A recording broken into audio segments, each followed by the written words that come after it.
السلام علیکم ناظرین، کیا آپ اپنے بچوں کو لے کر پریشان ہیں؟ کیا آپ کے بچے آپ کو پریشان کر رہے ہیں؟ کہ آپ کے بچے آپ کو ستا رہے ہیں؟ کہ آپ کے بچے آپ کا دل دکھا رہے ہیں؟ کہ آپ کے بچے آپ کو خون کے آنسو رلا رہے ہیں؟ اگر ایسا ہے تو ہمیں اپنے گریبان میں جھانکنے کی ضرورت ہے۔ کیا ہم نے اپنے بچوں کو اس قابل اور لائق بنایا ہے؟ کیا ہم نے اپنے بچوں کی ایسی تعلیم اور تربیت کی ہے کہ وہ ہماری قدر کرنے والے، وہ ہمارے حقوق کو پہچاننے والے اور ہمارے حقوق کو ادا کرنے والے بنے؟ اگر ایسا نہیں ہے تو ہماری یہ سوچ پر لعنت ہے۔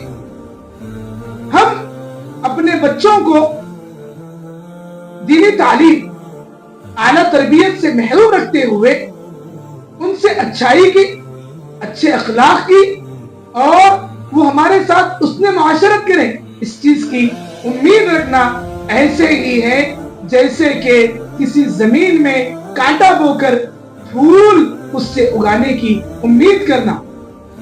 اگر آپ واقعتاً اپنے بچوں سے حسن معاشرت کے خواہاں ہیں، طلبگار ہیں، آپ چاہتے ہیں کہ آپ کی اولاد آپ کے آنکھوں کی ٹھنڈک بنے، آپ چاہتے ہیں کہ آپ کی اولاد آپ کے دل کے سکون اور قرار کا ذریعہ بنے، آپ چاہتے ہیں کہ آپ کی اولاد آپ کی فرمانبردار بنے، تو آپ سب سے پہلے ان کی ایک بہترین تربیت کی کوشش اور فکر کریں، اس کا نظام بنائیں۔ اگر آپ اپنے بچوں کی اچھی تربیت کریں گے تو آپ کے بچے آپ کے لیے قابل فخر ہوں گے، آپ کے بچے ایک مثال ہوں گے، آپ کے بچے ایک ماڈل، نمونہ اور اسوہ ہوں گے۔ اگر آپ اپنے بچوں کی تربیت کریں گے تو آپ کے بچے آپ کے آنکھوں کی ٹھنڈک، آپ کے دل کے سکون اور قرار بنیں گے۔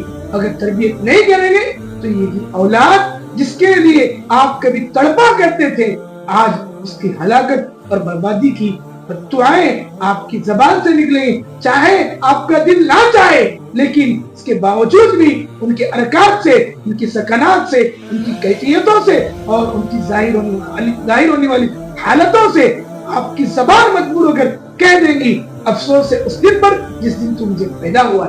لہٰذا اپنے بچے کو ڈاکٹر ضرور بنائیں، پروفیسر ضرور بنائیں، انجینئر ضرور بنائیں، لیکچرر ضرور بنائیں، سب کچھ بنائیں، لیکن اس کے ساتھ ساتھ ایک با اخلاق انسان ضرور بنائیں۔